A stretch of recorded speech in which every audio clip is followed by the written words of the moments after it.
Hello, friends. My name is Jeffrey, and I live and work in Waterloo, Ontario. I find home in Christianity and seek various ways to connect with God in my life. Some of those ways have included serving as a minister in a local church, serving the church working with youth and young adults, and serving as a leadership coach to individuals and communities. My partner Courtney is also a minister, and together we're parents to Nathan and Hannah. It is my calling in life to be the ignition that helps people discover and act on where their deep gladness meets the world's deep hunger.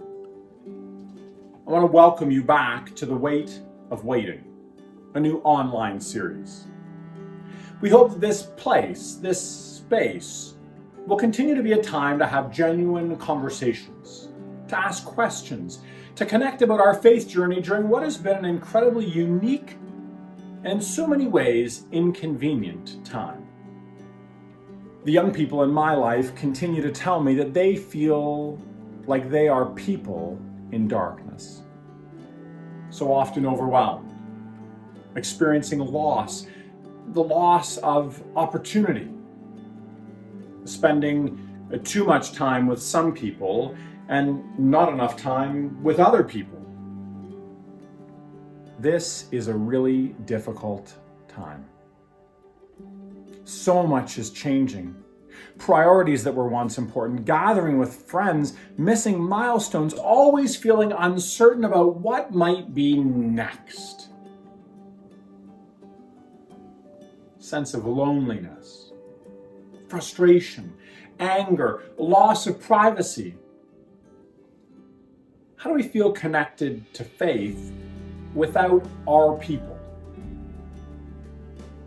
How do we do together apart? How do we look after ourselves spiritually? This is a time when we are allowed to wonder. We don't have to move quickly, and in fact, we're not able to move quickly so often right now. It's even okay to not have an answer. Friends, hang in. Stay in the moment. Even though it may still be dark and formless and chaos. And as we breathe in and out, we seek to dwell in this space.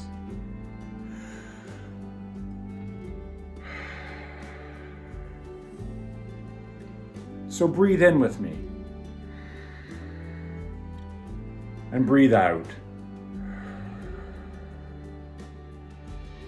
And know that God is as close to you now as the air moving through your lungs. You know, it's easy enough for me to say, stay in the moment, but this may not be a moment for you.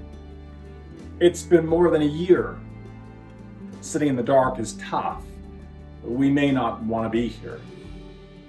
Each of us has different capacities to be willing and content to sit in darkness.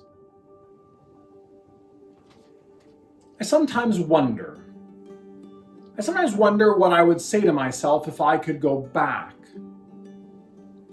What would I tell myself if I could go back, not to that happy, fun, light moment, but a moment in the dark, in silence, in waiting, in the not knowing, in the breathing.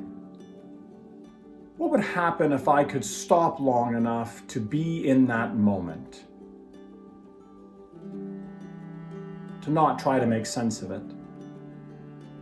To not try to prove anything, to not try to rationalize it, to not try to find what would happen if in that moment I was able to just be. To be present in it. What would I say to myself? Would I be able to live in that moment, in that dark, in that tension?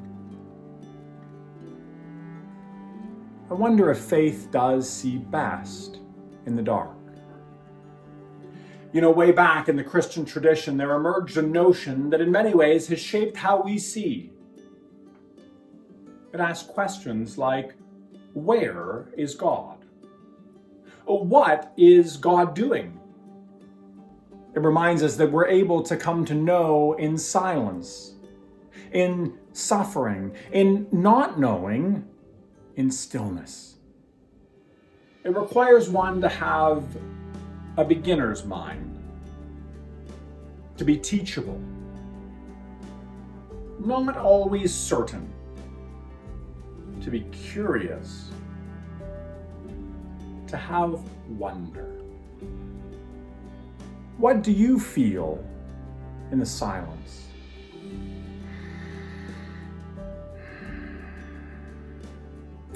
What do you breathe in the waiting?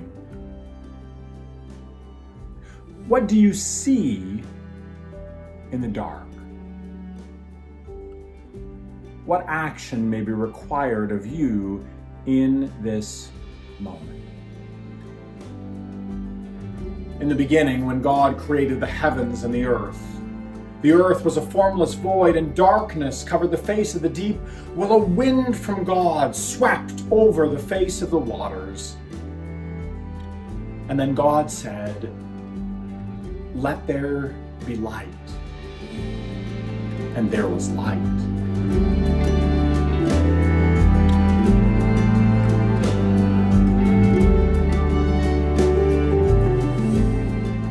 There's a crack in everything. That's how the light gets in. The crack, of course, is not planned. It just happens. And so often it's not what any of us would call pretty.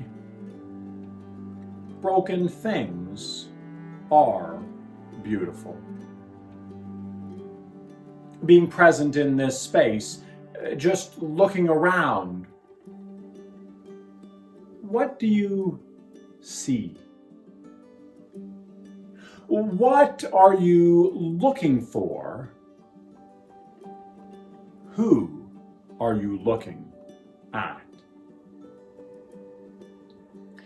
It's the cracks that let the light get in. Friends, we are all in search of a story that completes us. And in this moment, it may not be enough to just focus on better ideas and thoughts, but we may need a whole new way to see. God said, "Let there be light." And there was light. Not a bright light maybe, but a crack of light. Like from under a door, or around a corner, or from a tomb. As we breathe in God's air and look for God's light emerging, may we remember and know that we are loved and known by God.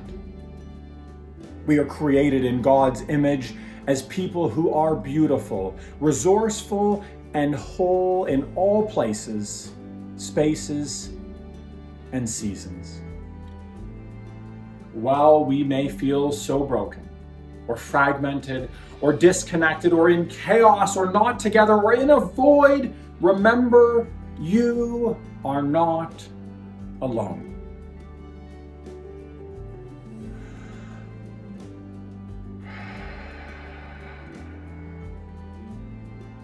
Breathe. Look.